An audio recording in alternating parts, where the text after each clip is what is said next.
The notification pinged on my phone at exactly 3:47 p.m. on a Tuesday that would change everything. Emergency family meeting at Westfield Mall Food Court, 6 p.m. tonight. Don't be late. We need to discuss your future. The message was from my sister-in-law Jessica, sent to our family group chat, and it made my stomach drop faster than a souffle in a cold kitchen. I stared at the screen of my iPhone, sitting in the back of my Tesla Model S in the parking lot of my corporate headquarters in downtown Portland. Before we jump back in, tell us where you're tuning in from, and if this story touches you, make sure you're subscribed, because tomorrow, I've saved something extra special for you. Through the tinted windows, I could see the gleaming glass building that housed the executive offices of 3 of the Pacific Northwest's fastest-growing restaurant chains. The irony wasn't lost on me that my own family had chosen a mall food court as the venue to discuss my apparently problematic future. My name is Sarah Chen, and for the past 5 years I've been living what most people would consider a double life. To my family, I'm the 32-year-old disappointment who never quite lived up to expectations. The woman who dropped out of law school to pursue some vague dreams in the food industry. The one who still drives an older car, as far as they know, and rents a modest apartment in what they consider the wrong part of town. The family member they worry about in hushed conversations and invite to dinner with a mixture of obligation and pity. What they don't know is that I'm the founder and CEO of Lotus Restaurant Group, the privately held company that owns and operates Golden Spoon Asian Fusion, Harvest Table Farm to Fork, and Metropolitan Steakhouse. 3 distinct restaurant chains, with a combined total of 47 locations across Oregon, Washington, and Northern California. What they don't know is that the modest apartment they worry about is actually a penthouse I purchased outright, and the older car is a carefully maintained classic that I keep for sentimental reasons while my actual daily driver sits in the private garage beneath my building. The decision to keep my success hidden hadn't been malicious or even entirely conscious at first. It started as a protective measure during the early, uncertain days when failure seemed more likely than success. My family, particularly my mother-in-law Patricia Morrison and my sister-in-law Jessica, had been so vocal about their disappointment in my career choices that I found it easier to let them believe I was struggling rather than deal with their inevitable attempts to insert themselves into my business decisions. My husband Mark had known about my success initially, but even he had gradually become more comfortable with the public fiction we maintained. It was simpler, he argued, than dealing with the family dynamics that would inevitably shift if they knew the truth. His mother Patricia had very strong opinions about how money should be managed, how businesses should be run, and particularly how women should conduct themselves in professional settings. Keeping my achievements private had seemed like the path of least resistance. But as I sat in my car reading Jessica's imperious summons to a food court meeting about my future, I realized that the price of that peace had become too high. The condescension had escalated over the years, the suggestions that I needed to get serious about my life becoming more frequent and more insulting.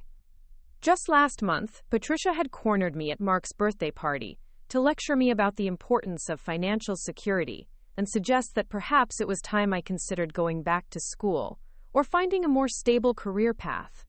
The family dynamics had become increasingly strained as Mark's construction business, Morrison & Sons Building Contractors, faced mounting financial pressures. The company that had been in his family for 3 generations was struggling to compete with larger, more agile competitors. Projects were becoming harder to secure, profit margins were shrinking, and the stress was taking its toll on everyone. Patricia, as the company's self-appointed guardian and Mark's most influential advisor, had become increasingly controlling and critical of anything she perceived as instability or poor judgment. I had watched my husband grow more distant and stressed over the past year as the business challenges mounted. The man I'd fallen in love with 8 years ago, confident and optimistic about building something meaningful, had become anxious and defensive. Family dinners had become exercises in tension management, with Patricia holding court and everyone else walking on eggshells to avoid setting off another lecture about responsibility and proper priorities. The irony of the situation was almost absurd. While Patricia worried about my financial stability and career prospects, I had been quietly building a restaurant empire that could have solved many of their business problems. My success in the food industry had come from the same entrepreneurial instincts and work ethic that had once made Morrison & Sons successful, but I'd been forced to hide those achievements to maintain family harmony. As I scrolled through the rest of the messages in our family group chat, the full scope of tonight's intervention became clear. Jessica had rallied the troops. Mark's brother David would be there with his wife Linda. Patricia, of course, would be leading the discussion. Even Mark's sister Michelle, who usually stayed out of family drama, had confirmed her attendance. The message thread revealed that they'd been planning this ambush for weeks, carefully coordinating schedules and talking points. The stated purpose of the meeting was to present me with an ultimatum disguised as an opportunity. Patricia had apparently arranged for me to interview for a position at her friend's insurance agency, a stable job with benefits that would finally put my life on the right track. The subtext was clear: shape up or face the consequences of continued family disappointment. I closed my phone and leaned back in the leather seat, staring up at the building that represented everything I'd accomplished independently. Through those windows, my executive team was probably wrapping up the quarterly review meeting, where we'd celebrated another record-breaking financial performance. Golden Spoon Asian Fusion had exceeded all growth projections, with 12 new locations planned for the next 18 months. Harvest Table Farm to Fork had just signed a major partnership with local organic suppliers that would revolutionize our sustainable sourcing model. Metropolitan Steakhouse had received its third James Beard nomination for excellence in restaurant operations. But tonight, I was expected to sit in a mall food court and listen to my family explain why my life was a disappointment, and why I needed to accept their charity job offer to save myself from continued failure. The more I thought about it, the more the entire situation crystallized into a moment of perfect clarity. This wasn't just about my family's misconceptions about my career. This was about power, respect, and the fundamental question of whether I would continue to diminish myself to maintain other people's comfort. For 5 years, I had allowed my success to remain invisible, because it was easier than confronting the complicated dynamics that the truth would create. But that strategy had backfired spectacularly. My phone buzzed again with another message from Jessica. "Sarah, please confirm you'll be there. This is important for your future, and for the family's peace of mind. We're all concerned about you." The concerned tone might have been touching if it weren't so completely misguided. They were concerned about me while I was concerned about them. The construction business needed capital investment and strategic partnerships to survive in the current market. I had the resources and connections to help, but they didn't know that, because I'd spent years pretending to be financially struggling. I picked up my phone and typed a simple response: "I'll be there." But as I sent the message, I was already formulating a different kind of plan. Tonight's food court intervention was going to become something none of them expected. Instead of meekly accepting their charity and their judgment, I was going to reveal the truth about who I really was and what I'd accomplished. The woman they pitied was about to show them exactly how misguided their assumptions had been. I started the car and began the drive toward Westfield Mall, my mind racing with the implications of what I was about to do. Preparing and narrating the story took us a lot of time, so if you are enjoying it, subscribe to our channel. It means a lot to us. Now back to the story. This wasn't just about correcting their misconceptions about my career. This was about fundamentally reshaping the family dynamics that had kept me marginalized and voiceless for years. Tonight, I was going to claim my rightful place not as the family charity case, but as the successful businesswoman I'd always been. The 20-minute drive to the mall gave me time to reflect on how we'd reached this point. My relationship with Mark had begun 8 years ago when we met at a mutual friend's wedding.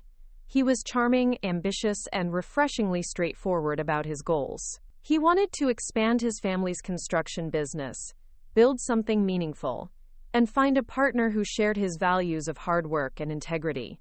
I was just finishing my first year of law school, already questioning whether that path was right for me, drawn to his confidence and his vision for the future. Our early relationship had been built on long conversations about entrepreneurship, risk-taking, and the satisfaction of building something from nothing. Mark understood my frustration with law school because he'd experienced similar doubts about simply inheriting a family business without making it truly his own. We connected over our shared desire to prove ourselves through our own achievements rather than riding on family legacies or conventional expectations. The problems began almost immediately after we got engaged.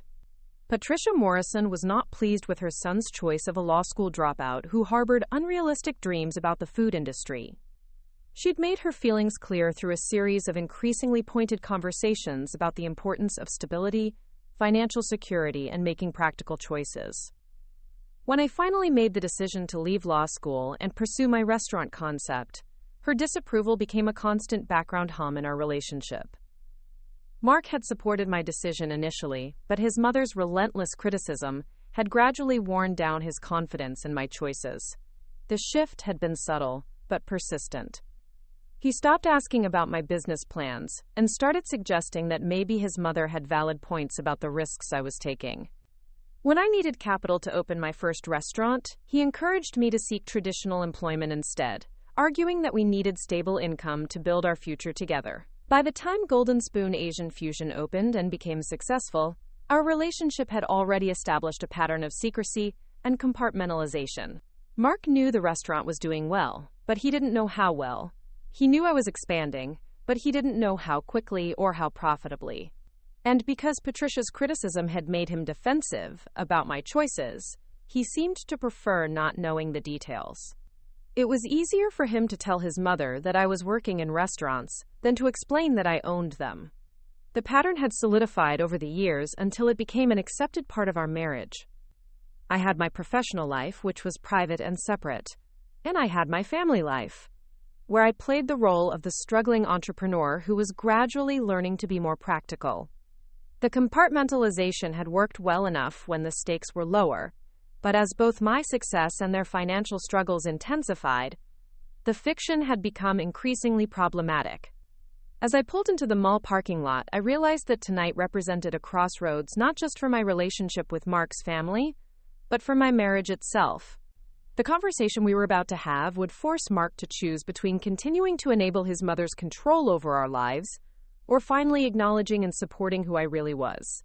There would be no more middle ground, no more careful neutrality. Westfield Mall at 6 p.m. on a Tuesday was exactly as depressing as I had expected. The food court occupied the center of the upper level, surrounded by the kind of generic chain restaurants and overpriced convenience stores that made every mall in America look identical. The dinner crowd was sparse, mostly teenagers and elderly couples who had come for the early bird specials. I spotted my family immediately at a large table near the Panda Express. Patricia sat at the head like a corporate board chair, her silver hair perfectly styled despite the casual setting. She wore a tailored blazer that managed to look professional even in a food court, a deliberate choice that reinforced her authority in any situation. Jessica sat to her right, tablet out and ready to take notes like a secretary preparing for a business meeting. Mark and David flanked them, both looking uncomfortable but resigned to their mother's agenda. Linda and Michelle had claimed seats slightly apart from the main group, their body language suggesting they were present under obligation, rather than enthusiasm. The entire tableau looked like a corporate intervention that had been accidentally relocated to the most inappropriate venue possible. I took a deep breath and approached the table, noting how their conversations stopped as they noticed my arrival. Patricia's smile was warm, but carried the unmistakable undertone of someone who is about to deliver difficult but necessary medicine. "Sarah, thank you for coming," she said, gesturing to the empty chair they'd reserved for me directly across from her position of authority. "I know this is an unusual setting, but sometimes family conversations require a neutral location where everyone can speak freely." I sat down, glancing around at the faces arranged around me. Mark looked apologetic but determined, the expression of someone who had agreed to something he wasn't entirely comfortable with, but felt was necessary. Jessica appeared smugly satisfied, clearly proud of her role in organizing this intervention. David and Linda seemed mostly curious about how this drama would unfold. "I appreciate everyone making time for this," I said, keeping my voice neutral while my mind raced through the various ways I could handle what was about to happen. "Though I have to admit I'm curious about why you chose a food court for a family meeting." Patricia's laugh was tinged with the kind of condescension that had become her signature tone when addressing me. "Well, Sarah, given the nature of what we need to discuss, it seemed appropriate to meet somewhere that reflects the reality of your current situation. No pretense, no unnecessary formality, just honest conversation about practical matters."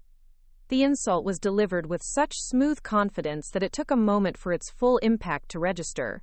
She had chosen a food court specifically to reinforce her message about my diminished status, to literally place me in a setting that matched her perception of my limited prospects. Jessica opened her tablet and launched into what was clearly a prepared presentation. Sarah, we've all been talking, and we're concerned about your future. You're 32 years old, and while we admire your passion for the food industry, the reality is that you need more stability in your life. She tapped her screen and continued. Patricia has spoken with her friend Margaret Wilson, who owns Wilson & Associates Insurance. Margaret is willing to offer you a position as a customer service representative with full benefits and opportunities for advancement. The starting salary is $45,000, which isn't spectacular, but it's steady income with real growth potential. The presentation continued with charts showing the benefits package, the training program, and the long-term career trajectory available in the insurance industry. Jessica had clearly put considerable effort into making this charity job offer seem like a professional opportunity, complete with PowerPoint slides and comparative salary data. The position would start in 2 weeks, Patricia added, when Jessica finished her pitch. Margaret understands that you have restaurant commitments to wrap up, but she's eager to bring someone with your intelligence and work ethic into the company. I listened to the entire presentation in silence, watching the faces around the table as they waited for my response. Mark looked hopeful that I would finally accept what he saw as a reasonable compromise. Patricia appeared confident that her logical arguments had made refusal impossible. Jessica beamed with the satisfaction of someone who had solved a complex problem through superior planning. This is very thoughtful, I said finally, choosing my words carefully. You've clearly put a lot of time and effort into researching this opportunity. Patricia's smile broadened, interpreting my diplomatic response as the beginning of capitulation. We know change is never easy, Sarah, but sometimes the people who love us need to help us see what's in our own best interests. The insurance industry has excellent job security, David added, speaking for the first time since I'd arrived. Much more stable than restaurants, which are notorious for failure rates and inconsistent income. Linda nodded in agreement. And the benefits package would give you health insurance, retirement planning, all the things you need to build a secure future. I looked around the table at these people who thought they were saving me from myself, who had invested considerable time and energy into rescuing me from my apparently misguided life choices. The gulf between their perception and reality was so vast that I almost didn't know where to begin bridging it. I have a question, I said, addressing Patricia directly. What exactly do you think I do for work right now? She exchanged a glance with Jessica before answering. Well, you work in restaurants. Mark has mentioned that you have some kind of management position, but the details have always been rather vague. And what do you think I earn in this vague management position? Patricia's discomfort with the direct question was evident, but she pressed forward. Sarah, I don't think specific numbers are relevant to this discussion. The point is that restaurant work is inherently unstable, and you need to think about building something more substantial for your future. But humor me, I insisted gently. What's your best guess about my current income? Jessica stepped in when Patricia hesitated. Look, Sarah, we're not trying to embarrass you. We know money is probably tight, which is why this insurance opportunity is such a good fit. It's a chance to start fresh with a stable foundation. The assumption was so far from reality that I had to suppress a laugh. They were offering me a $45,000 charity job because they were worried about my financial stability. Meanwhile, my personal income from the 3 restaurant chains last year had exceeded $2 million, and the company's combined revenue was approaching $50 million annually. I appreciate the concern, I said, but before we continue this conversation, I think there are some things you should know about my actual situation. Mark leaned forward slightly, a flicker of anxiety crossing his face. He knew more than the others about my work, though even he didn't know the full scope of my success. But something in my tone must have warned him that the careful balance he'd been maintaining was about to be disrupted. The truth is, I continued, looking directly at Patricia, I don't work in restaurants. I own them. The silence that followed was absolute. Even the ambient noise of the food court seemed to fade as the implications of my statement registered around the table. Jessica was the first to respond, her voice carrying a note of confusion. What do you mean? You own them? Like, you own a restaurant? Not a restaurant, I clarified. I own 3 restaurant chains: Golden Spoon Asian Fusion, Harvest Table Farm to Fork, and Metropolitan Steakhouse. 47 locations total across 3 states. Patricia's face went through a series of expressions, starting with disbelief and moving rapidly towards something approaching shock. That's impossible. If you owned restaurant chains, we would know about it. Would you? I asked. Because for the past 5 years, every time I've tried to discuss my work with this family, I've been told that the restaurant industry is too risky, too unstable, too impractical for someone who needs to think seriously about their future. I pulled out my phone and opened the corporate website for Lotus Restaurant Group, turning the screen toward them. This is my company. I founded it 5 years ago when I opened the first Golden Spoon location in Portland.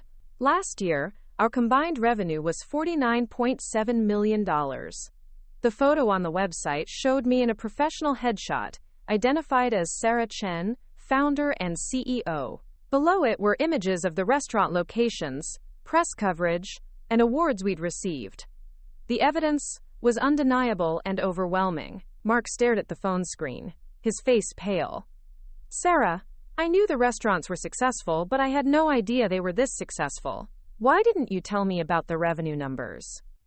Because, I said, looking around the table at their stunned faces, every time I mentioned expanding or talked about business opportunities, your mother would change the subject or suggest that I was getting ahead of myself. It became easier to let you all believe what you wanted to believe than to deal with the constant criticism and unsolicited advice. Patricia found her voice, though it carried none of its usual authority. This is a very impressive website, Sarah, but owning restaurants doesn't necessarily mean personal financial success. The industry is known for thin profit margins and high overhead costs. She was grasping for ways to minimize what she'd just learned, trying to maintain some version of her narrative about my need for guidance and stability. You're right that restaurants are challenging, I agreed, which is why I've been very careful about building sustainable business models and maintaining strong cash flow. I swiped to another screen on my phone, showing the previous quarter's financial summary.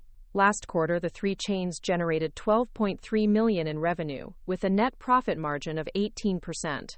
Jessica's tablet remained forgotten in her hands as she stared at the numbers. 18% profit margin. That's higher than most Fortune 500 companies. It's the result of very careful operational planning and a focus on efficiency without compromising quality, I explained. Golden Spoon pioneered a fast casual model that delivers restaurant-quality Asian fusion at accessible price points. Harvest Table was designed from the ground up to minimize food waste and maximize local sourcing relationships. Metropolitan Steakhouse focuses on premium experiences in secondary markets that the major chains have overlooked. David, who had been silent since my revelation began, finally spoke up. Sarah, if this is all true, why have you been living like you're struggling financially? The apartment, the old car, the way you talk about money. The apartment is a penthouse, I said simply, and the car is a restored 1967 Mustang that belonged to my grandfather. I kept it for sentimental reasons, not because I couldn't afford something newer. The conversation was interrupted by my phone ringing. I glanced at the screen and saw my assistant's number. Excuse me, I need to take this call. Sarah, sorry to bother you during your family time, came the familiar voice of Rachel, my executive assistant. But the investors from the Seattle expansion just confirmed their interest. They want to schedule the final presentation for Friday morning. Should I coordinate with your calendar? Yes, that works fine, I said, acutely aware that everyone at the table was listening to every word. And remind them that we'll need to discuss the timeline for the additional locations. If they want to open by spring, we need to finalize the real estate agreements by next month. Will do. Also, the food critic from Portland Monthly wants to schedule the interview about the James Beard nomination. Are you available next Tuesday afternoon? Check with Rachel and get back to them with options, I said, ending the call and returning my attention to the table full of shocked faces. Patricia was the first to find her voice again. James Beard nomination? Metropolitan Steakhouse received a nomination for Outstanding Restaurant Operations, I explained. It's considered one of the most prestigious awards in the food industry. The silence stretched out again as everyone processed not just the information I'd shared, but the implications of how dramatically they had misunderstood my life and my capabilities. Mark finally spoke, his voice quiet and strained. Sarah, I feel like I don't know you at all. How could we have been married for 6 years and I never knew any of this? The hurt in his voice was genuine, and I felt a pang of guilt for the deception that had grown beyond anything I'd originally intended. You knew I was successful, Mark. You knew the restaurants were expanding and doing well. But every time I tried to share details or discuss opportunities, your family made it clear that they considered my choices impractical and risky. So you decided to hide the truth instead of dealing with our concerns? Patricia's voice had regained some of its steel, though the authority behind it was shaken. I decided to protect my business from well-meaning interference, I corrected. And honestly, Patricia, given your reaction tonight, I think I made the right choice. Jessica, who had been frantically Googling on her tablet during the conversation, looked up with wide eyes. Sarah, according to this article in Restaurant Business Magazine, you're listed as one of the top 40 entrepreneurs under 40 in the hospitality industry. She turned her tablet toward the group, displaying an article that featured my photo alongside other successful restaurant industry leaders. The headline read, "The New Generation of Restaurant Innovators Reshaping American Dining." The article says your companies are considered models for sustainable growth in the competitive casual dining market, Linda read over Jessica's shoulder. It quotes you as saying that success in the restaurant industry requires treating both employees and customers as long-term partners rather than short-term transactions. Patricia stared at the article as if it might disappear if she looked away. I don't understand. If you've achieved this level of success, why would you keep it secret from your own family? Because, I said, my patience with the charade finally exhausted. This family has spent 5 years telling me that my career choices were mistakes, that I needed to be more practical, that I should consider more stable alternatives. Tonight, you brought me to a food court to offer me a $45,000 charity job because you were worried about my financial future. The words hung in the air, their impact amplified by the surreal setting of our conversation. Around us, the food court continued its evening routine, completely unaware that a family's understanding of reality was being completely overturned at one of its tables. Mark ran his hands through his hair, a gesture I recognized as his response to overwhelming stress. This is my fault. I should have insisted that you share more details with my family. I should have defended your choices more actively. It's not just about defending my choices, I said. It's about recognizing that maybe I didn't need guidance or correction in the first place. Maybe the woman you thought was making impractical decisions was actually building something remarkable. Patricia's composure, which had carried her through decades of family leadership and business challenges, was visibly cracking. Sarah, you have to understand our perspective. We care about you, and we want to see you succeed. But you gave us no indication that you were already succeeding at this level. Because every indication I gave was dismissed or minimized, I replied. When I mentioned expanding to new locations, you suggested I was moving too fast. When I talked about awards and recognition, you changed the subject. When I discussed financial projections, you warned me about the dangers of overconfidence.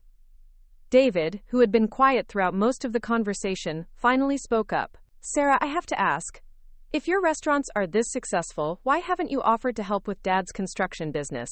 We've been struggling for the past 2 years, and if you have the resources you're describing. The question went directly to the heart of the most complicated aspect of my decision to maintain secrecy about my success. I had watched Morrison & Sons struggle with increasing financial pressure, knowing that I had both the capital and the business connections that could help stabilize their situation. But offering that help would have required revealing the full extent of my success, something I hadn't been prepared to do until tonight.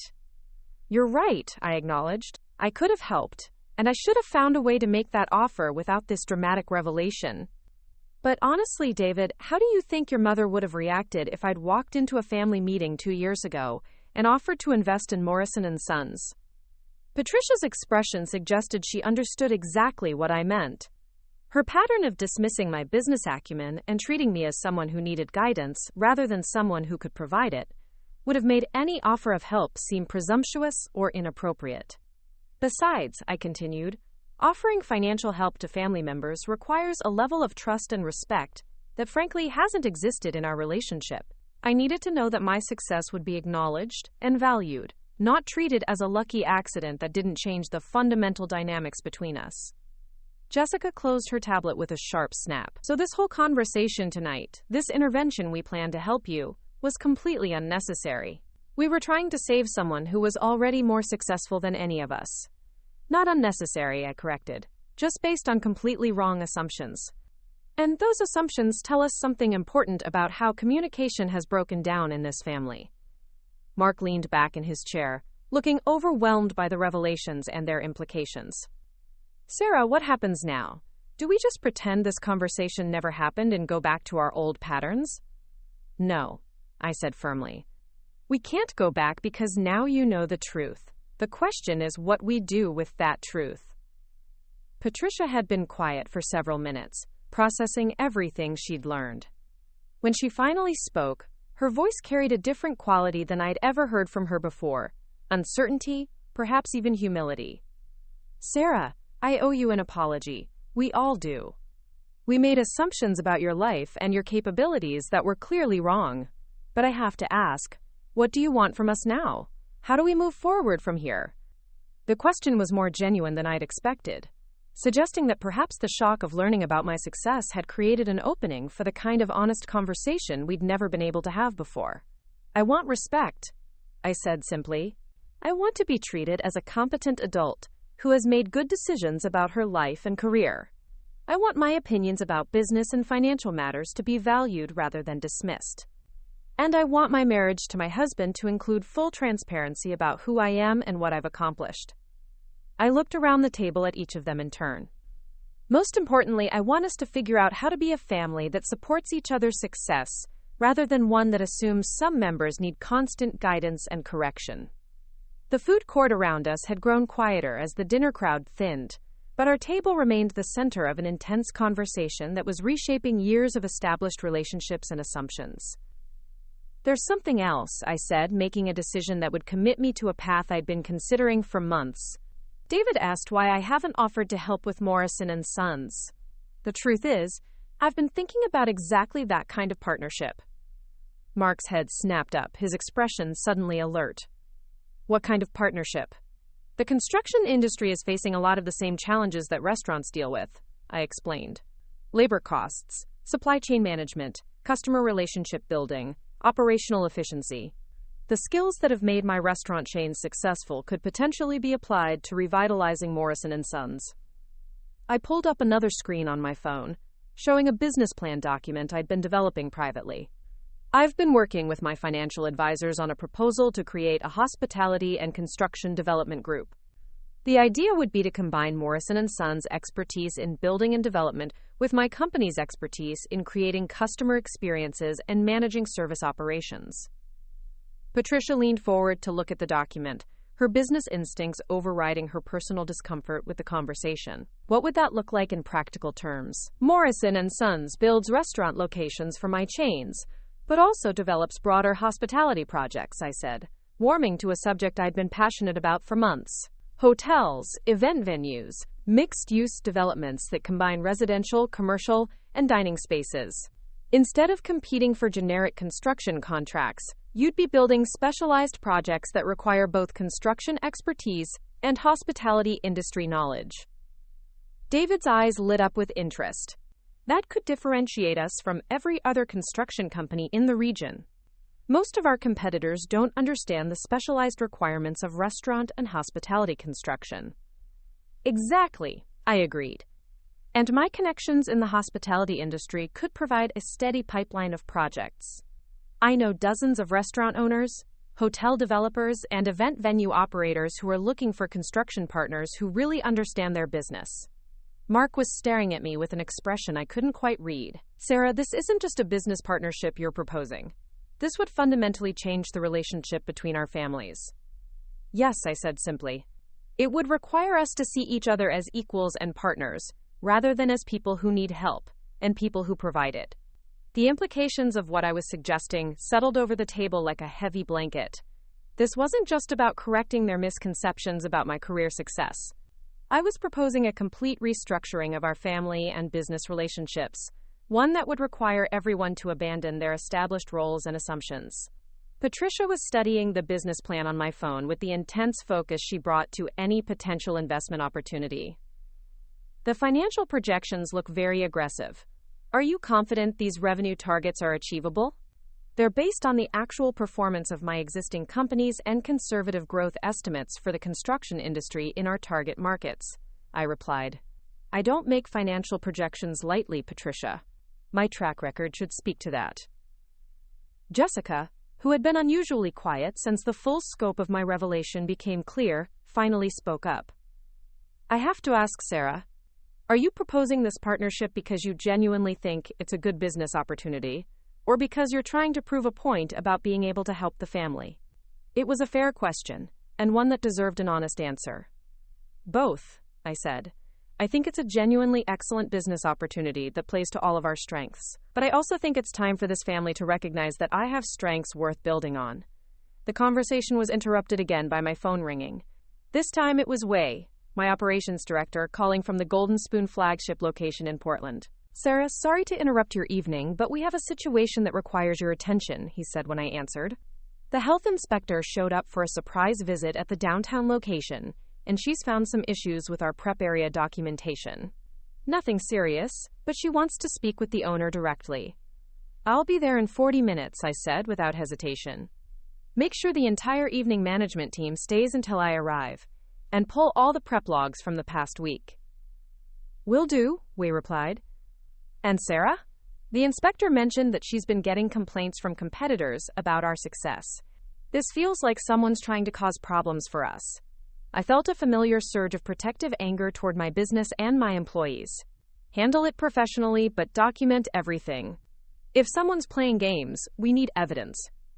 After ending the call, I looked around the table at my family, all of whom had been listening to yet another reminder of the responsibilities and complexities of my actual life. I have to go, I said, standing and gathering my things. One of my restaurants needs immediate attention. Patricia looked up from my phone, which she was still holding.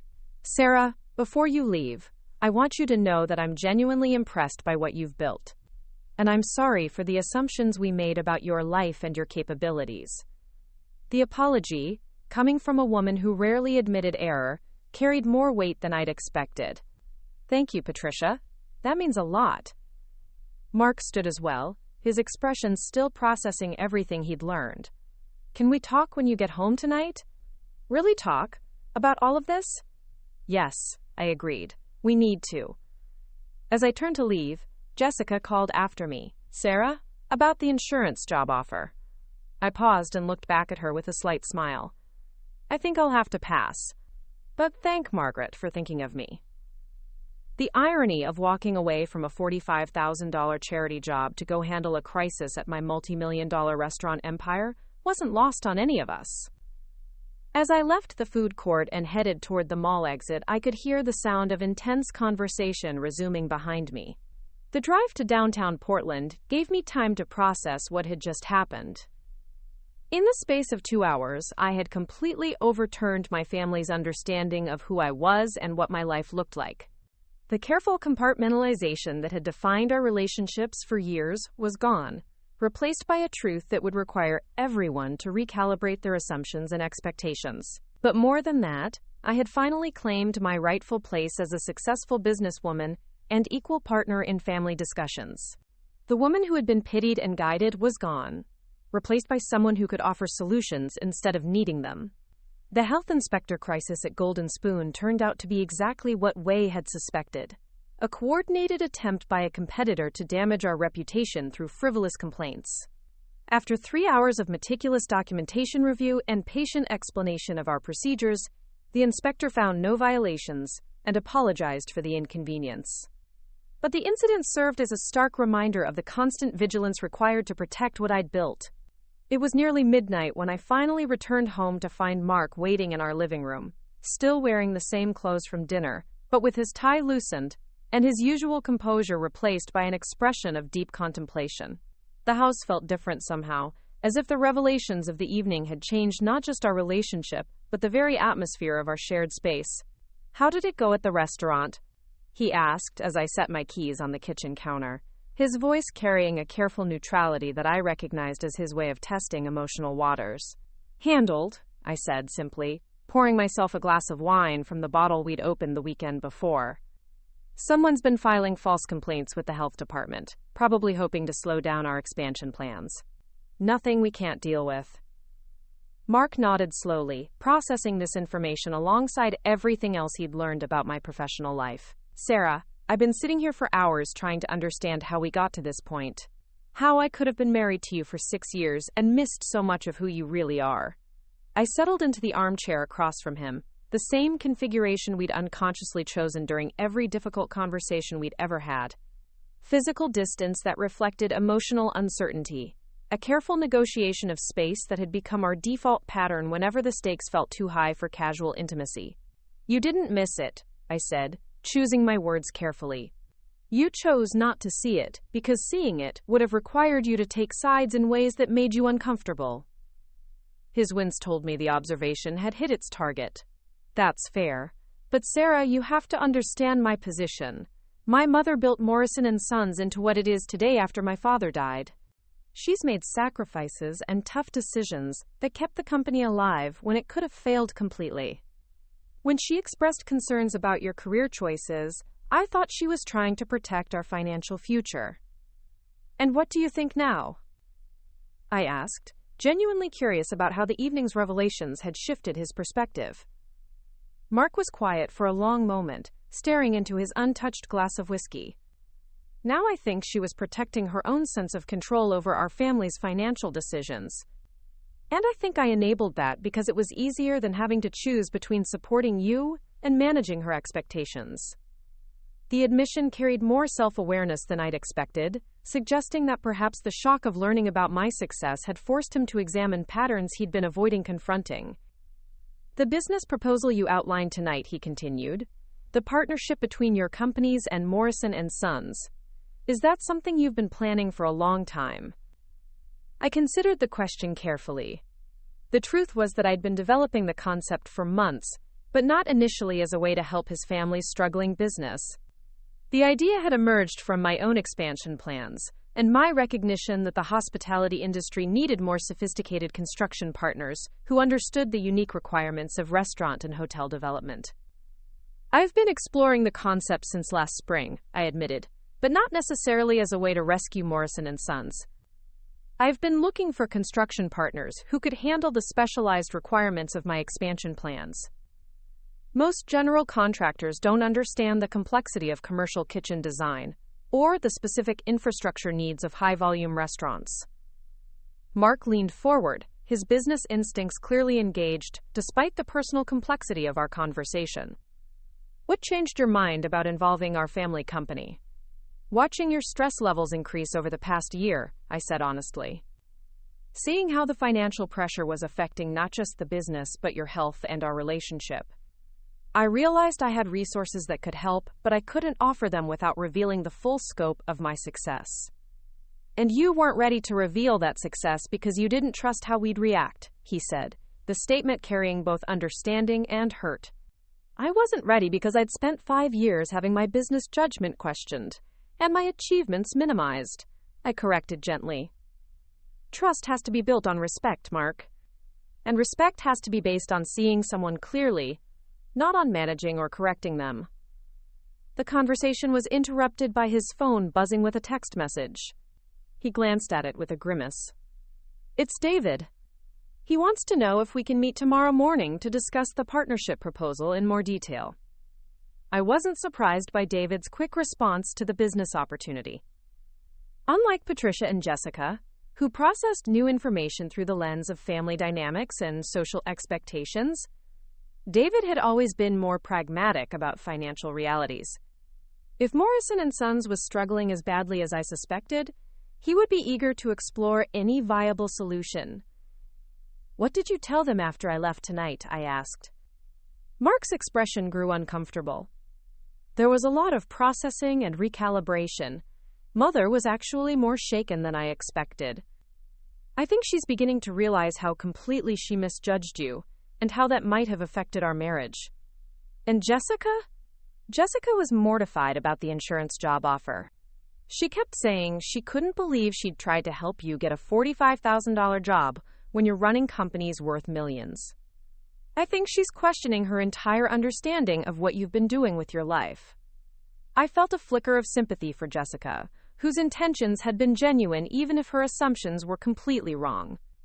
The insurance job offer had been meant as a kindness, a way to help a struggling family member achieve financial stability. Learning that the gesture was not only unnecessary but almost insulting must have been a difficult realization. What about your mother's reaction to the business proposal? I asked. Mark's laugh was rueful. She's intrigued despite herself. You know how she is about business opportunities. Her personal feelings about someone never prevent her from recognizing their commercial value. She spent 20 minutes grilling David about Morrison & Sons' current project pipeline and profit margins. And what did that conversation reveal? That we're in worse shape than I'd been admitting, even to myself, Mark said quietly. Our profit margins have dropped to single digits on most projects. We're competing primarily on price rather than value, which means we're constantly underbidding just to stay busy. The specialized hospitality construction market could give us a way to differentiate ourselves and command higher margins. I watched him process the implications of what he was saying, recognizing that tonight had forced him to confront not just the reality of my success, but the reality of his family business's decline. Mark, I said carefully, if we move forward with this partnership, it's going to require some fundamental changes in how your family operates. Not just business processes, but decision-making authority and family dynamics. He looked up from his glass, meeting my eyes directly for the first time since I'd come home. What kind of changes? Your mother can't continue to make unilateral decisions about major business directions if we're going to be partners. Financial transparency will be required at a level that might be uncomfortable for a family that's used to keeping business details private. And most importantly, my expertise and judgment will have to be valued rather than questioned. The silence that followed was heavy with the weight of everything I was asking him to consider. This wasn't just about creating a business partnership. It was about fundamentally restructuring the power dynamics that had defined his family relationships for decades. Sarah, he said finally, are you giving me an ultimatum? Either my family changes how they treat you, or you withdraw the partnership offer. I considered the question seriously before answering. No. I'm explaining what a real partnership would require. You can't have genuine business collaboration between people who don't respect each other's capabilities. If your mother continues to see me as someone who needs guidance rather than someone who can provide valuable insights, any business relationship will fail. Mark stood and walked to the window overlooking our small backyard, his silhouette outlined against the city lights beyond. 6 years ago, when we got married, I thought I was the one with business experience and financial stability. I thought I was the partner who would provide security and guidance while you figured out your career path. And now? Now I realize I married someone who was already more accomplished than I gave her credit for, and who has continued to achieve success while I've been struggling to maintain what my family built. He turned back toward me. That's a difficult adjustment to make, Sarah. Not just practically, but emotionally. I understood the complexity of what he was feeling. The revelation of my success didn't just change how others saw me. It changed how he saw himself within our relationship. The role of provider and protector that he'd unconsciously assumed was no longer relevant or necessary. I don't need you to be my financial security, I said softly. I never did. What I need is a partner who sees me clearly and supports my ambitions rather than managing my choices. And what do you need from me specifically if we move forward with this business partnership? The question was more direct than I'd expected, suggesting he was ready to have a conversation about concrete changes rather than abstract concepts.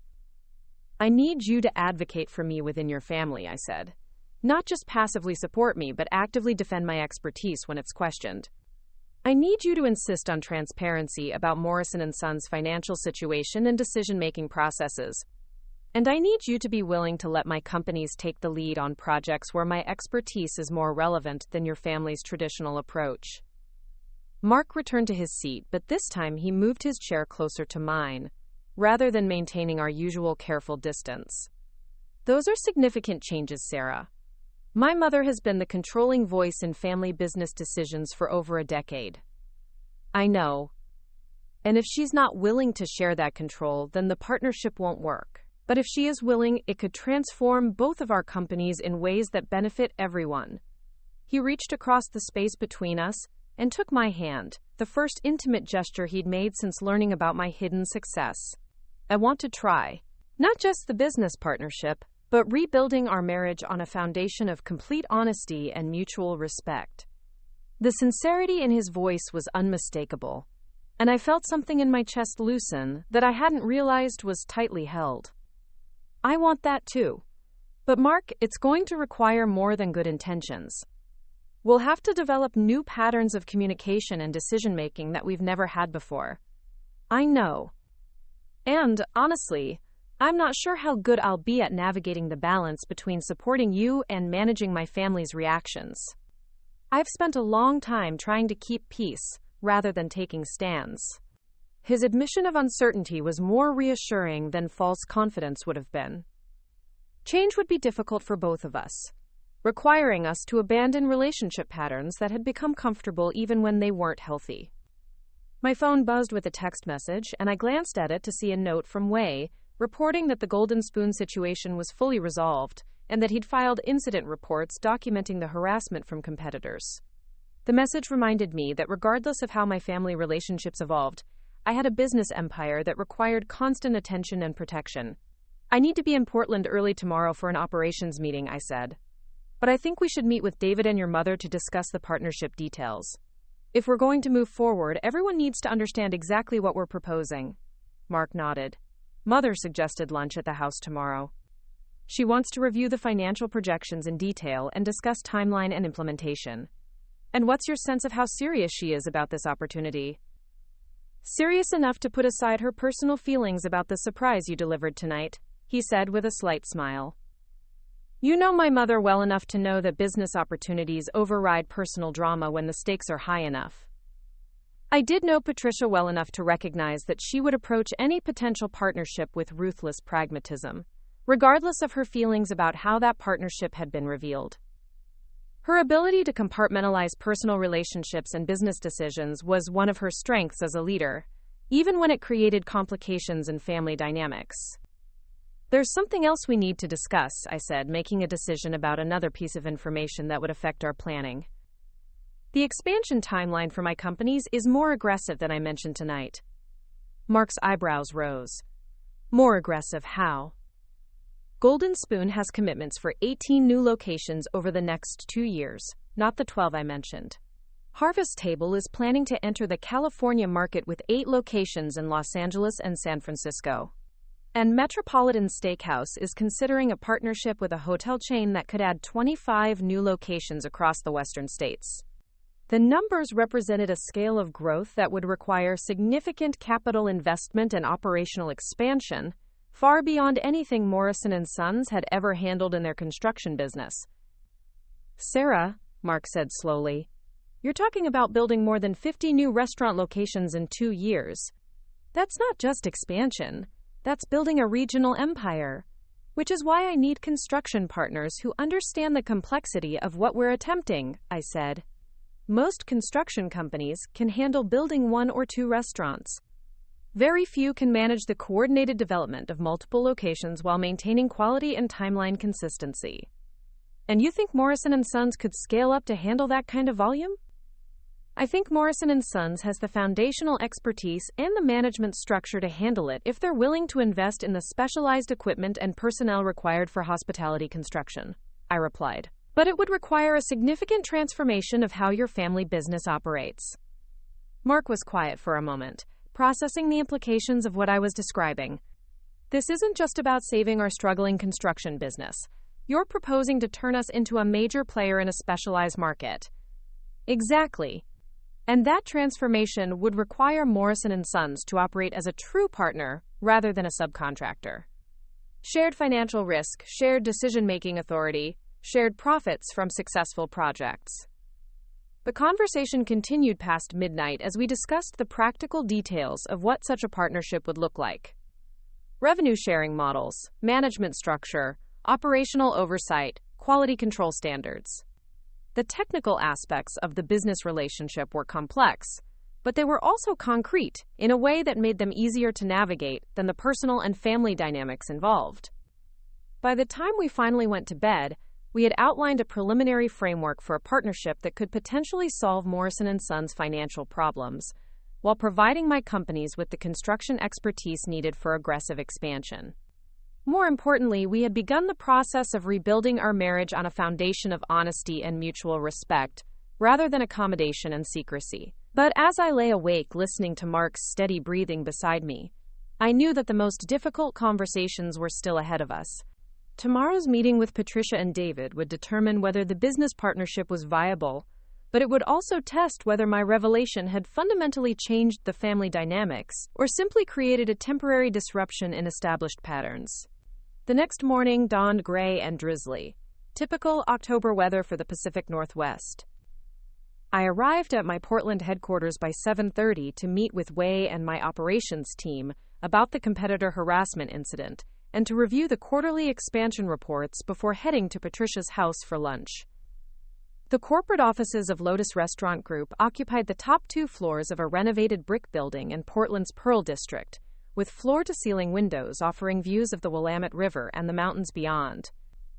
The space had been designed to reflect the same aesthetic principles that guided my restaurants: clean lines, natural materials, and an emphasis on functionality without sacrificing beauty. Wei was waiting in my office with coffee and a folder of documents when I arrived. As my operations director, he had been with me since the early days of Golden Spoon's expansion, rising through the ranks from assistant manager to senior leadership based on his exceptional organizational skills and his ability to maintain quality standards across multiple locations. The Portland Monthly Food Critic confirmed her interview for next Tuesday, he reported as I settled behind my desk. She specifically wants to discuss your business philosophy and the sustainability initiatives at Harvest Table. Good. Make sure she has access to our local sourcing data and the waste reduction metrics from the past year, I said, reviewing the incident reports from the previous night's health department harassment. What's our next step on this competitor situation? I've contacted our attorney about filing a formal complaint with the health department regarding frivolous reporting, Wei replied. And I've asked our security consultant to review protocols at all locations. If someone's targeting us systematically, we need to be prepared for additional attempts. The professional efficiency of handling business crises felt reassuring after the emotional complexity of the previous night's family revelations. In my restaurants and corporate offices, my authority was unquestioned, my expertise valued, my decisions implemented without debate or second-guessing. There's something else we need to discuss, I said, making a decision to bring Wei into the loop about the potential partnership with Morrison & Sons. I'm exploring a construction partnership that could significantly accelerate our expansion timeline. Wei's expression sharpened with interest. The timeline we discussed for the California expansion? Even more aggressive. Potentially 50 new locations over 2 years across all 3 brands. He whistled softly, a rare display of emotion from someone known for his unflappable professionalism. That would require a construction partner who could handle multiple simultaneous projects while maintaining our quality standards. Exactly. And it would require coordination between construction scheduling and operational rollout in ways we've never attempted before. Wei leaned forward slightly, his analytical mind clearly engaged with the logistical challenges. Do you have a specific construction company in mind? Morrison & Sons Building Contractors, I said, watching his reaction carefully. They're a local family business with solid capabilities but limited experience in hospitality construction. Limited experience could mean limited understanding of our requirements, Wei observed. Restaurant construction has very specific needs for kitchen ventilation, equipment installation, dining room acoustics. Are they willing to invest in developing that expertise? That's what we're going to find out today. I'm meeting with their leadership team to discuss partnership terms and capabilities. Wei nodded thoughtfully. If you move forward with this, I'd recommend starting with a pilot project. Maybe 2 or 3 locations to test their ability to meet our standards before committing to the full expansion. His suggestion was characteristically practical, and it aligned with my own instincts about managing the risks of such an ambitious partnership. Agreed. I'll propose that approach in today's meeting. The conversation shifted to other operational matters: staff scheduling for the holiday season, menu updates for the winter months, financial projections for the fourth quarter. The rhythm of business planning felt grounding, a reminder that regardless of how my family relationships evolved, I had built something substantial and successful that would continue regardless of external complications. At 11:30, I left the office and drove to Patricia's house in the affluent West Hills neighborhood overlooking Portland. The Morrison family home was a testament to the success that 3 generations of construction expertise had achieved. A custom-built craftsman-style house with impeccable details and extensive gardens that showcased both architectural skill and landscape design. Patricia answered the door herself, dressed in what I recognized as her formal business attire, despite the casual lunch setting. Her greeting was cordial but carried the slightly stiff quality that suggested she was still processing the previous night's revelations and adjusting her approach to our relationship accordingly. "Sarah, thank you for making time for this meeting," she said, leading me through the familiar hallway toward the dining room. "David and Mark are already here, and I've prepared lunch so we can discuss business without interruption." The dining room had been set up as an informal conference room, with Patricia's laptop connected to a large monitor displaying financial spreadsheets and architectural drawings. David sat at one end of the table reviewing documents while Mark stood near the windows, clearly nervous about the conversation ahead. "I've spent the morning reviewing Morrison & Sons' current financial position," Patricia began without preamble once we were all seated. "Our situation is more precarious than I've been willing to admit publicly, but we have solid assets and a strong reputation that could serve as foundation for the kind of partnership you described." Her directness surprised me. Patricia's usual approach to business discussions involved careful positioning and strategic revelation of information. This level of transparency suggested either desperation or a fundamental shift in how she viewed our potential collaboration. "What specifically does precarious mean in financial terms?" I asked, matching her business-like tone. David answered, consulting his notes. "We're carrying debt equal to about 60% of our annual revenue. Cash flow is tight enough that we're sometimes waiting for payments on completed projects before we can purchase materials for new ones. We've had to turn down several opportunities because we couldn't afford the upfront costs." The admission confirmed what I'd suspected about their financial difficulties, but hearing the specific numbers made clear just how serious their situation had become. Morrison & Sons was not just struggling. They were approaching a crisis point that could force them to sell assets or consider bankruptcy if conditions didn't improve soon. "However," Patricia continued, "our project completion record is excellent, our client satisfaction ratings are consistently high, and we own our equipment and facilities outright. We have value. We just need capital and a strategic direction that differentiates us from our competitors." I pulled out my tablet and opened the preliminary business plan I'd been developing. "What I'm proposing is a joint venture structure that would allow Morrison & Sons to specialize in hospitality construction, while my companies provide guaranteed project volume and shared financial backing." The plan I outlined involved Morrison & Sons investing in specialized equipment and training for restaurant construction, while Lotus Restaurant Group provided initial capital and committed to using them for all new location development. Profits from successful projects would be shared based on contribution levels, with both companies maintaining independence while collaborating on specific ventures. The initial pilot program would involve construction of 3 Golden Spoon locations and 2 Harvest Table locations over the next 6 months, I explained.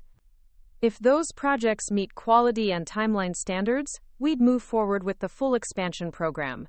Patricia studied the financial projections on my tablet with the intense focus she brought to any potential investment. "The profit margins you're projecting for specialized hospitality construction are significantly higher than our current residential and commercial work. Because restaurant construction requires expertise that most contractors don't have," I replied. "Clients are willing to pay premium rates for contractors who understand their specific needs and can deliver consistent results." David leaned forward, clearly intrigued by the business opportunity. "What kind of timeline are we looking at for Morrison & Sons to develop the capabilities you're describing?" "Equipment purchases and facility modifications could be completed within 60 days, I said. "Staff training and certification would take another 30 days. We could begin the first pilot project by early December, if everyone commits to moving forward quickly." Mark, who had been mostly quiet during the business discussion, finally spoke up. Sarah, this partnership would represent a fundamental change in how Morrison & Sons operates. Are you confident that the market demand exists to support this level of specialization? It was a fair question, and one that demonstrated he was thinking seriously about the practical implications, rather than just the immediate financial relief the partnership could provide. The restaurant industry is expanding rapidly, especially in secondary markets that the major chains haven't fully penetrated, I replied. My companies alone have committed to more than 50 new locations in the next 2 years. Add in the growth plans of other regional restaurant groups, and there's easily enough demand to keep Morrison & Sons busy for the next 5 years. Patricia closed my tablet and leaned back in her chair. Sarah, I need to ask you something directly. Is this partnership offer motivated primarily by business opportunity? Or are you trying to solve our family's financial problems out of obligation or guilt? The question was more perceptive than I'd expected, going directly to the heart of my motivations in a way that required complete honesty. Both, I admitted. I see genuine business value in combining our capabilities, and I think the partnership could be profitable for everyone involved. But I also care about this family, and I have resources that could help solve problems that are causing stress and tension for people I love. And if the business partnership doesn't work out, if Morrison & Sons can't meet your quality standards or timeline requirements, then we end the partnership professionally and find other solutions, I said simply. I'm not proposing charity disguised as business, Patricia. I'm proposing a genuine collaboration that benefits everyone or doesn't happen at all. David had been taking notes throughout our conversation, and now he looked up with a question that surprised me. Sarah, what happens to Morrison & Sons if this partnership is successful beyond your projections? If we become a major player in hospitality construction, do we maintain our independence, or do we eventually become a subsidiary of your restaurant group? The question revealed sophisticated thinking about the long-term implications of the partnership, and it deserved a thoughtful answer. Morrison & Sons would remain an independent company, I said firmly. The goal is strategic partnership, not acquisition. You would develop capabilities that make you valuable to other hospitality clients as well as my companies. Eventually, you might choose to work with other restaurant groups, hotel chains, even competitors of mine. Patricia's eyebrows rose slightly. You'd be comfortable with Morrison & Sons working with your competitors if this partnership is successful? If Morrison & Sons becomes the best hospitality construction company in the region, I want exclusive relationships for my major projects, but not exclusive rights to your services, I replied. A thriving partner is more valuable than a captive subsidiary. The conversation continued for another hour as we worked through operational details, financial structures, and implementation timelines. By the time lunch was cleared away, we had outlined a partnership agreement that addressed everyone's major concerns while preserving both companies' independence and growth potential. I'll need to discuss this with our attorney and accountant, Patricia said as we concluded the meeting. But assuming the legal and financial details can be worked out satisfactorily, Morrison & Sons is interested in moving forward with the pilot program. David nodded his agreement. The opportunity to differentiate ourselves in a specialized market could solve our competitive problems and improve our profit margins significantly. Mark had been mostly quiet during the latter part of the meeting, but now he looked directly at me. Sarah, I need to ask one more personal question. How do we navigate the family relationship aspects of this business partnership? What happens if we have disagreements about projects or priorities? It was the question I'd been expecting, and the one that would ultimately determine whether the partnership succeeded or created more problems than it solved. We established clear boundaries between business decisions and family dynamics, I said. Business disagreements get resolved through professional processes, data analysis, expert consultation, majority vote structures. Family disagreements get resolved through family processes. Honest conversation, compromise, sometimes agreeing to disagree. And if those two areas overlap in ways that create conflicts of interest, then we prioritize business success over family harmony, because a failed business partnership would damage our family relationships more than occasional professional disagreements. Patricia smiled for the first time since I'd arrived. That's a very mature perspective, Sarah. And it suggests you understand what makes business partnerships succeed over the long term. As I prepared to leave, David walked me to my car. Sarah, I want you to know that regardless of how this business partnership works out, I'm glad the truth about your success is finally out in the open. The secrecy was creating tensions that none of us fully understood. Thank you, David. I hope the partnership works out for everyone, but you're right that the honesty was overdue, regardless of the business implications. Driving back to Portland, I reflected on how much had changed in less than 24 hours. The intervention that my family had planned to redirect my life had instead revealed truths that would reshape all of our relationships. The partnership I'd proposed could potentially save Morrison & Sons while accelerating my own expansion plans. But it would also require everyone to abandon established patterns and learn new ways of working together. Most importantly, the conversations of the past day had forced me to claim my rightful place as a successful businesswoman rather than the struggling family member who needed guidance and support. Whether that transformation would strengthen or complicate my relationships remained to be seen, but there was no going back to the comfortable fiction we'd all been maintaining. My phone rang as I reached downtown Portland, and I saw Rachel's number on the display. Sarah, the investors from Seattle want to move up their meeting to this afternoon, she said when I answered. Apparently they're concerned about market timing for the expansion and want to finalize terms as quickly as possible.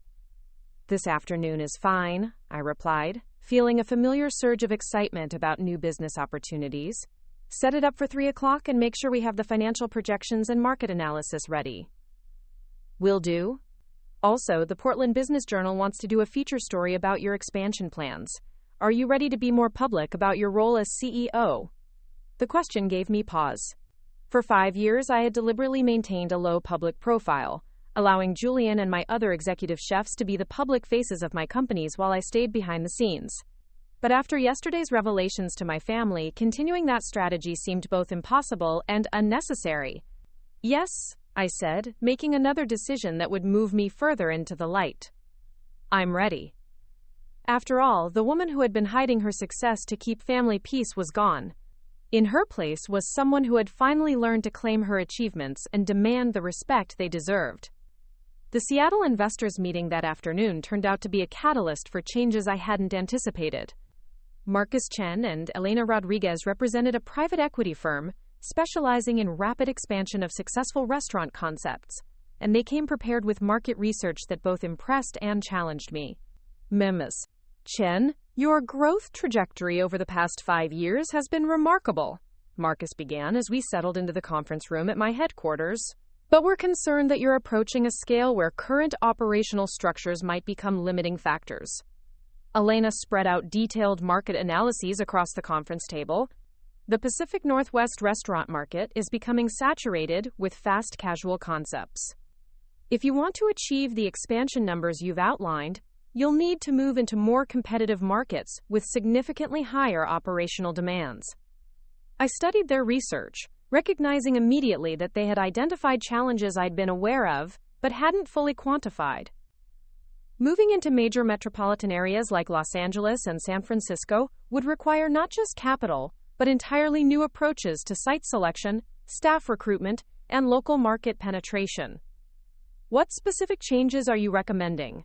I asked, genuinely curious about their perspective.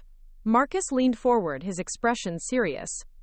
Franchising. Your current model of company-owned locations works well for regional expansion, but it becomes financially prohibitive when you're talking about 50 locations across multiple states. The word hit me like a physical blow. Franchising meant giving up direct control over quality, operations, and customer experience. Everything that had made my restaurants successful. It meant trusting other people to execute my vision while protecting my brand reputation. I've built these companies on the principle of maintaining complete control over quality standards, I said carefully. Franchising introduces variables that could compromise everything we've achieved. Elena nodded understandingly. That's a common concern among founders, but the alternative is limiting yourself to organic growth that takes decades to achieve regional dominance. Your competitors aren't going to wait for you to slowly build location by location. She pulled out another set of documents showing expansion timelines for various restaurant chains. The companies that become regional powerhouses are the ones that scale quickly enough to establish market presence before competitors can respond effectively. The business logic was sound, but it challenged everything about how I'd approached building my restaurant empire. Every location had been personally selected, every kitchen personally designed, every manager personally trained. The idea of replicating that process through franchisees felt like surrendering the fundamental control that had made success possible. What kind of franchising structure are you envisioning? I asked, knowing I needed to understand their proposal completely before making any decisions. Marcus opened his laptop and projected a financial model onto the conference room screen. Selective franchising with extensive training and support systems. You would maintain company ownership of key flagship locations while licensing the concept and operational systems to qualified franchisees in secondary markets. The numbers they showed were staggering. Instead of my planned 50 locations over 2 years, their model projected 120 locations over the same time frame, with franchise fees and royalties generating revenue streams that could fund even more aggressive expansion. The capital requirements alone make this attractive, Elena continued. Instead of requiring your investment in every new location, franchisees provide the initial capital while you collect ongoing fees based on their success. I found myself torn between excitement about the growth potential and anxiety about losing the hands-on control that had been central to my business philosophy. What about quality control? How do you ensure that franchisees maintain the standards that customers expect? Rigorous franchisee selection, comprehensive training programs, regular inspections, and financial penalties for non-compliance, Marcus replied. It requires building systems you haven't needed yet, but it's the only way to scale rapidly without compromising quality. The meeting continued for 2 hours as we discussed operational details, financial projections, and implementation timelines. By the time they left, I had enough information to make an informed decision, but I also had a completely new set of challenges to consider.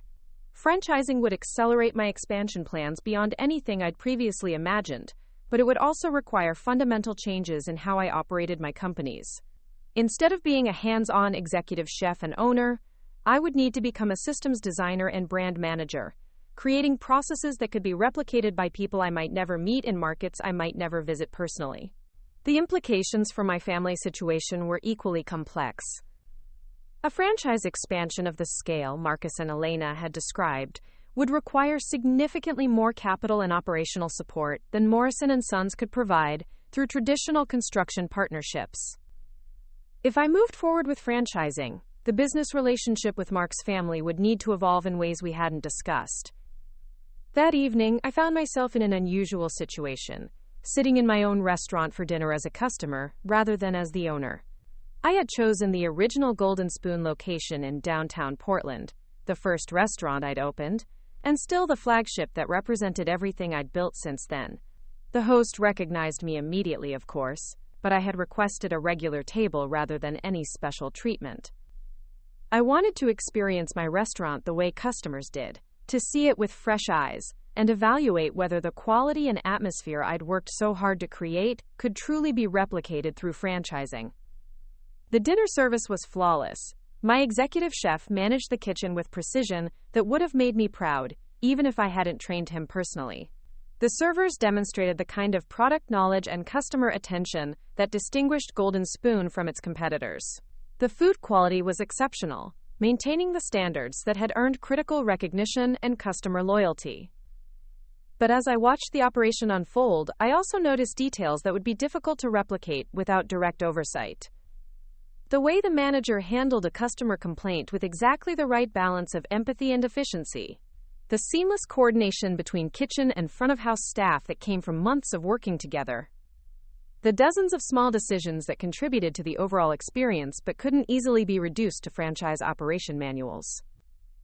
My reflection was interrupted by the arrival of Wei, who had spotted me from the kitchen and come out to check on something he'd clearly found unusual. "Boss, is everything okay?" he asked, sliding into the seat across from me. "I can't remember the last time you ate here as a customer rather than working." I smiled at his concern. "Everything's fine. I'm just trying to see the restaurant through different eyes tonight." Wei's expression grew thoughtful. "Does this have something to do with the expansion discussions you mentioned this morning?" I had always valued Wei's insights about operational challenges, and his perspective on franchising could help me evaluate the investor's proposal more objectively. The Seattle investors are recommending franchising as the fastest path to regional expansion, I said.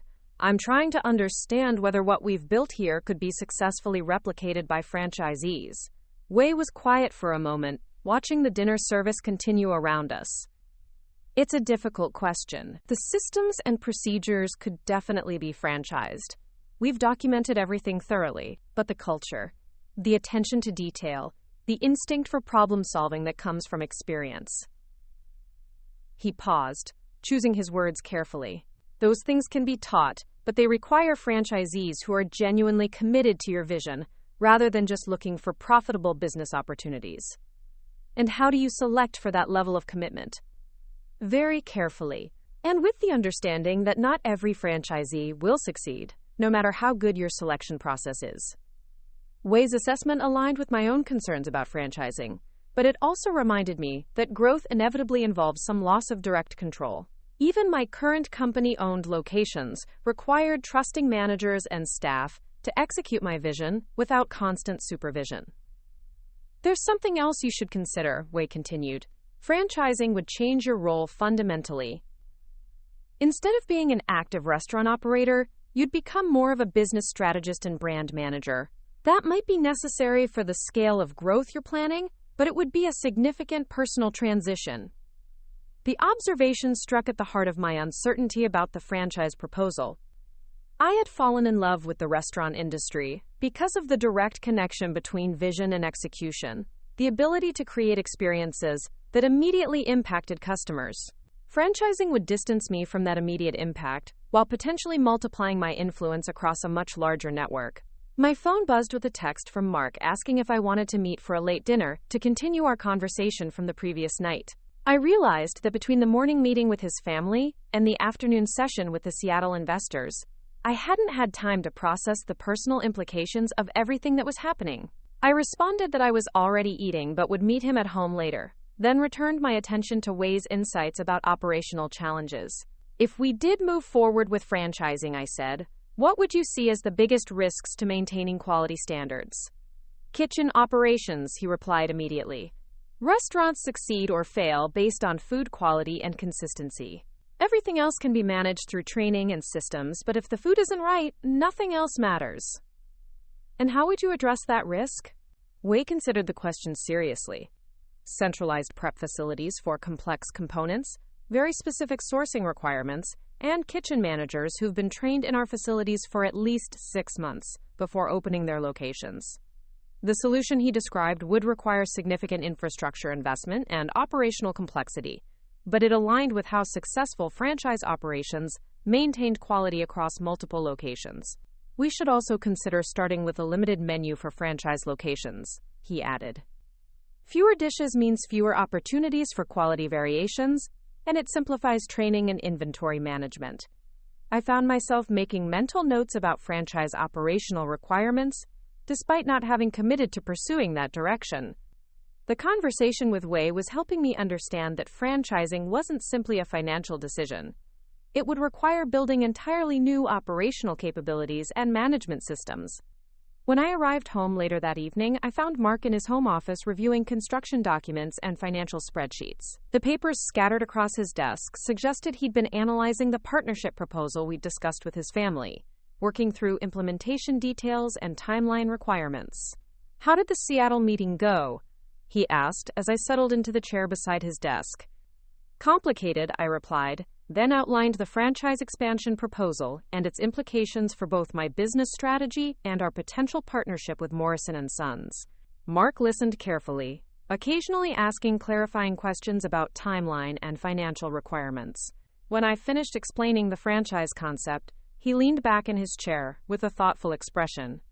Sarah, if you move forward with franchising on that scale, it would change everything about the partnership we discussed with my family. Morrison & Sons couldn't handle construction for 120 locations over 2 years. I know, which is why I need to understand whether the franchise model is the right direction before we finalize any partnership agreements. Mark turned to face me directly. But there's a more fundamental question. Do you want to be a franchise operator, or do you want to continue being a hands-on restaurant owner?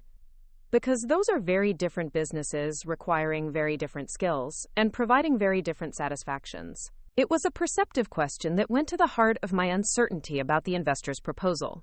Success in franchising would require me to become a different kind of business leader than I'd been while building my restaurant empire. I'm not sure, I admitted. Part of me is excited about the growth potential and the opportunity to expand our influence across multiple states. But another part of me is concerned about losing the direct connection to restaurant operations that's been central to everything I've enjoyed about this business. What does your gut tell you? I considered the question seriously, trying to separate rational business analysis from emotional attachment to my current operational approach. My gut tells me that franchising is probably the right business decision if I want to achieve regional dominance quickly, I said slowly. But it also tells me that I would miss the hands-on involvement that's been the most rewarding aspect of building these companies. Mark nodded thoughtfully. What if there was a middle ground? Some combination of franchise expansion and company-owned locations that would let you maintain direct involvement while still achieving aggressive growth. The suggestion sparked an idea that hadn't occurred to me during the day's meetings. A hybrid model. Company-owned flagship locations in major markets, franchised locations in secondary markets, with the flagships serving as training centers and quality benchmarks for the franchise network. Exactly. You could maintain the hands-on control you value while still achieving the scale that franchising provides. I felt a surge of excitement about the possibility Mark had suggested. A hybrid model could potentially address both my growth ambitions and my concerns about losing operational involvement. That could also create a better partnership opportunity with Morrison & Sons, I continued, developing the idea further. You could handle construction for all the company-owned locations while working with other contractors for franchise construction that doesn't require the same level of specialized expertise. Mark's expression brightened as he saw the business implications. And Morrison & Sons could develop expertise in flagship restaurant construction that we could then license to other contractors working on franchise locations. The conversation continued past midnight as we explored various structures for hybrid expansion that could satisfy multiple objectives simultaneously. By the time we went to bed, we had outlined a strategy that could potentially achieve aggressive growth while preserving operational control and creating sustainable business relationships with Mark's family. More importantly, the conversation had demonstrated a new dynamic in our marriage.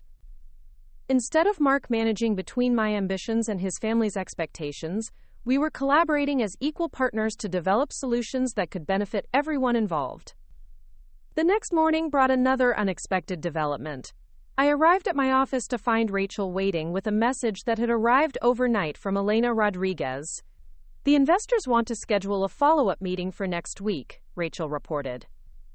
But they also mentioned that they've been contacted by another restaurant group interested in franchise expansion. They want to move quickly if you're serious about their proposal. The competitive pressure was a reminder that business opportunities rarely waited for perfect decision-making timelines. If I was going to pursue franchising, delaying too long could mean losing access to the capital and expertise that would make rapid expansion possible. Schedule the meeting for Tuesday, I decided, and ask them to prepare a detailed implementation timeline showing how the hybrid model we discussed could be structured. Hybrid model?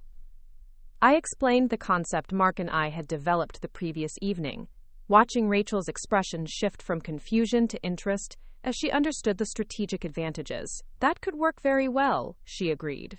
It would give you the best of both expansion approaches while maintaining your operational involvement where it matters most.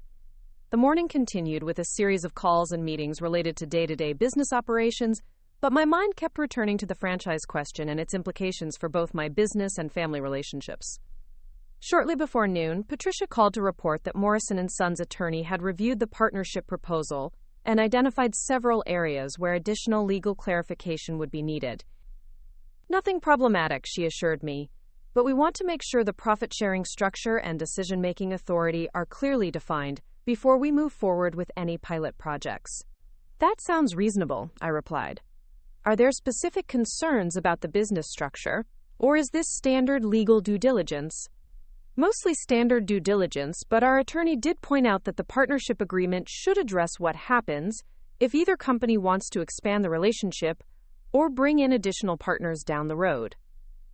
The comment reminded me that I hadn't yet told Patricia about the franchise proposal and its potential impact on our partnership discussions. Actually, there's a development I should share with you, I said, then outlined the franchise expansion possibility and how it might affect the Morrison & Sons relationship.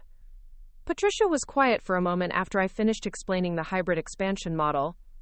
Sarah, this changes the scale of what we're discussing significantly. Morrison & Sons would need to invest in capabilities and capacity well beyond what we originally contemplated.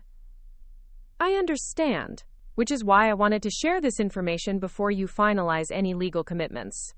If franchising doesn't align with Morrison & Sons' capabilities or risk tolerance, it's better to know that now. Actually, Patricia said, surprising me, the franchise construction opportunity could be exactly what Morrison & Sons needs to differentiate ourselves in the market. Instead of competing with every other contractor for generic projects, we could become the preferred construction partner for a successful franchise network. Her enthusiasm for the expanded opportunity was unexpected but encouraging. If Patricia could see the business potential clearly enough to embrace the additional complexity, it suggested that the partnership could survive and even benefit from the strategic pivot toward franchising. Let me discuss this with David and Mark, she continued. If we're going to pursue franchise construction capabilities, we'll need to understand the investment requirements and timeline for developing that expertise. After ending the call with Patricia, I found myself in the unusual position of having multiple major business decisions that needed to be made simultaneously. The franchise expansion proposal from the Seattle investors, the partnership structure with Morrison & Sons, the hybrid expansion model that could potentially integrate both opportunities. Each decision affected the others in ways that required careful coordination and timing. My reflection was interrupted by Wei appearing in my office doorway with an expression that suggested either very good news or a significant problem. Boss, we just received a call from the James Beard Foundation, he said, his usual professional composure cracking slightly. Metropolitan Steakhouse has been selected as a finalist for Outstanding Restaurant Operations. The news hit me like a physical impact. The James Beard Awards were considered the highest honor in the American restaurant industry, often described as the Oscars of food service. Being selected as a finalist was recognition that Metropolitan Steakhouse had achieved a level of excellence that placed it among the best restaurants in the country. That's incredible, I managed, feeling a surge of pride for my team and validation for everything we'd worked to achieve. When is the awards ceremony? 6 weeks from now in Chicago. The foundation wants you to attend as the owner and accept the award if we win. The public recognition would end any remaining possibility of maintaining a low profile about my success. Attending the James Beard Awards ceremony would essentially announce to the entire hospitality industry that Sarah Chen was the driving force behind Metropolitan Steakhouse and, by extension, the other restaurants in my portfolio. There's something else, Wei continued. The foundation specifically requested that you be available for media interviews about your business philosophy and expansion plans. They're positioning Metropolitan Steakhouse as an example of innovative approaches to restaurant operations. The media attention would provide tremendous marketing value for all of my restaurants, but it would also make my success impossible to hide from anyone who paid attention to the restaurant industry. Accept the invitation, I decided, and coordinate with Rachel to prepare for the media interviews. Wei nodded and turned to leave, then paused in the doorway. Boss, congratulations.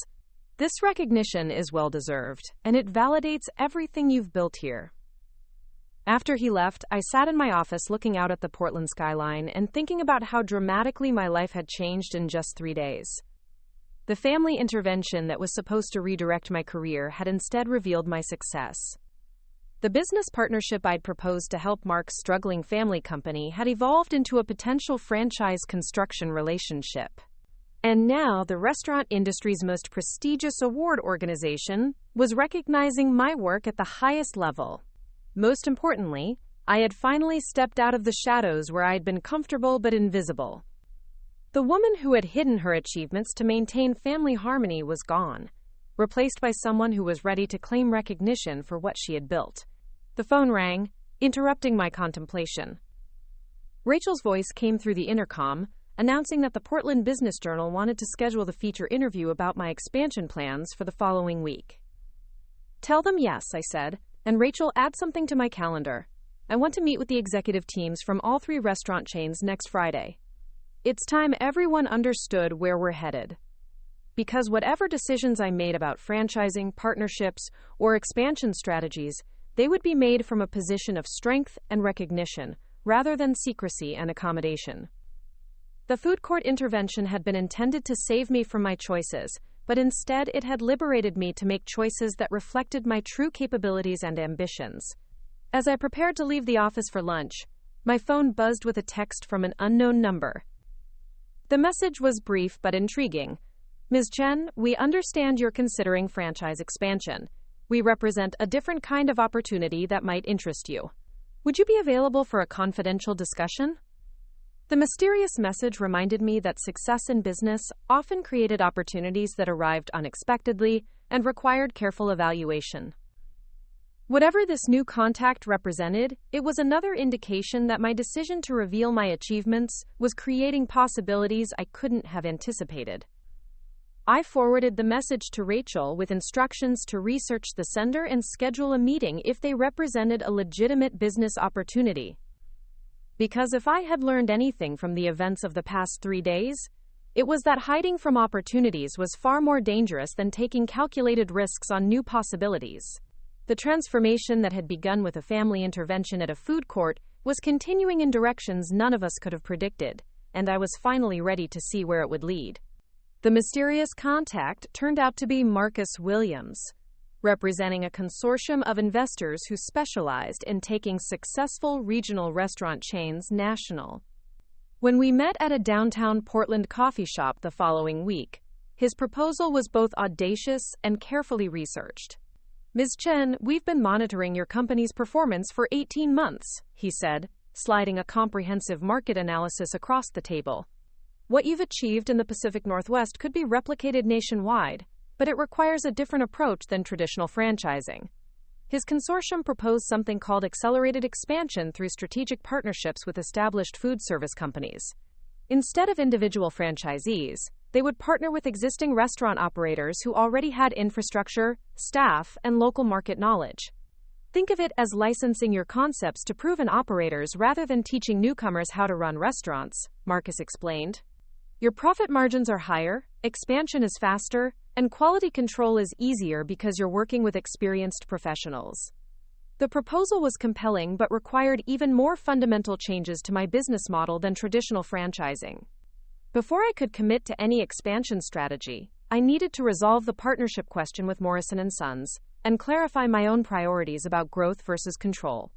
The James Beard Award ceremony 3 weeks later provided the clarity I needed. Standing on stage in Chicago accepting the Outstanding Restaurant Operations Award for Metropolitan Steakhouse, I realized that hiding my success had been about fear rather than strategy. Fear of changing family dynamics, fear of increased expectations, fear of losing the comfortable anonymity that had protected me from scrutiny. But success without recognition was ultimately hollow. As I thanked my team and outlined my vision for sustainable restaurant operations, I understood that my influence could extend far beyond my own companies if I was willing to claim it publicly.